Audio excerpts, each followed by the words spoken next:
صلوا على الحبيب صلى الله تعالى على محمد۔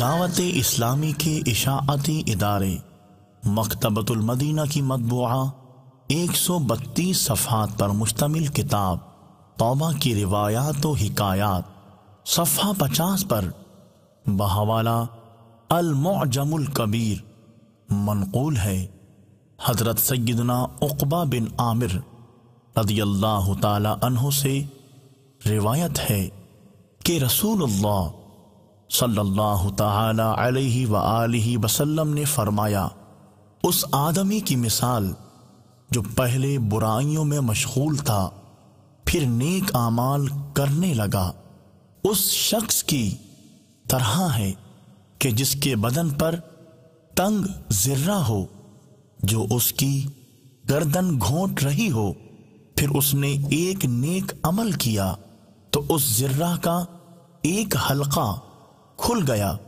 پھر دوسرا نیک کام کیا تو دوسرا حلقہ کھل گیا، اور پھر نیک عمل کرتا چلا گیا حتیٰ کہ وہ تنگ ذرہ کھل کر زمین پر آ گری۔ صلوا على الحبيب صلى الله تعالى على محمد۔ صلوا علی الحبیب صلی اللہ تعالی علی محمد۔ مجھے اپنی اور ساری دنیا کے لوگوں کی اصلاح کی کوشش کرنی ہے انشاءاللہ۔